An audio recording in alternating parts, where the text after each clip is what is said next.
Hello friends, welcome to the video of Magento. So today we are going to learn about how to create extension of voice search in Magento 2. In the previous one we have just go through that what is a voice search, how we are going to use it, just introduction. Now we are going to done on the basis of code level. So let's get started without wasting any time. So see, let's go to the this one. Let's revise this. So here I'm going to type anything, any keyword, bags. All the bags are coming, so you can also just a duffel bag, suppose duffel bag. Okay, duffel bags are there, right? So let's how to make this extension. So this is a structure of that. Okay, so we have a etc view model, okay, and registration.php, which you already know. Registration.php, first of all let's go to the etc. Then we have config.xml, module.xml. You want to you can if you want to make the config.xml, you can admin html. Then we have a system.xml. If you want to make system.xml, then also you can make that configuration, that whether you want to search with the in depth of the category or what. So let's have a look also.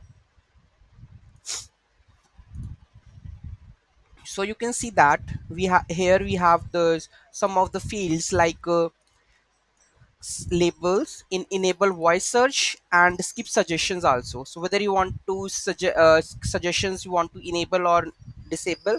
So this is the full source code that you can add.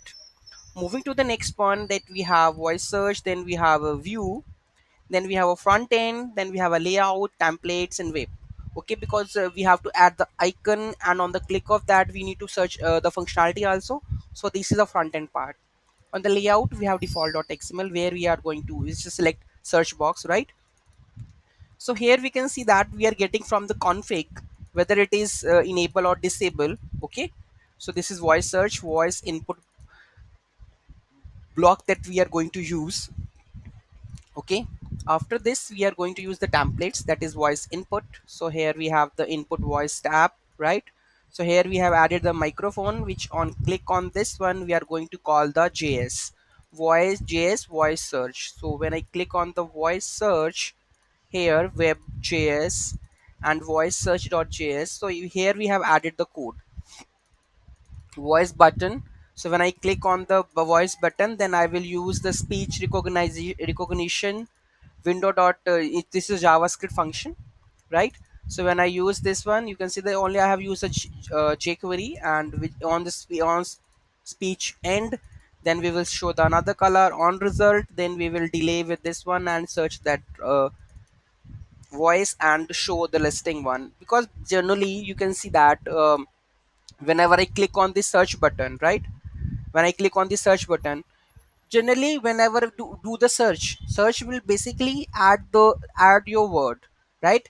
And when I click on the search one, just I trigger this search one. When this function comes, then I trigger the search, then it will automatically show all the data, right, on the category page. And whatever we have missed, then we have the only, I guess, view model, that we have a config and the store local. So here we have is enabled or skip suggestions, basically you can say about the helper classes, right? And then the store locale, so what is the store locale get converted into that one. Okay, so this is a store locale that we have done. So that's it, that we have only that kind of files that we have to create to complete the extension of the voice search. I hope you will able to create that extension with the help of this video. And any query in that, any issue in that, just let me know in the comment section. Thank you so much for watching this video. Have a great day.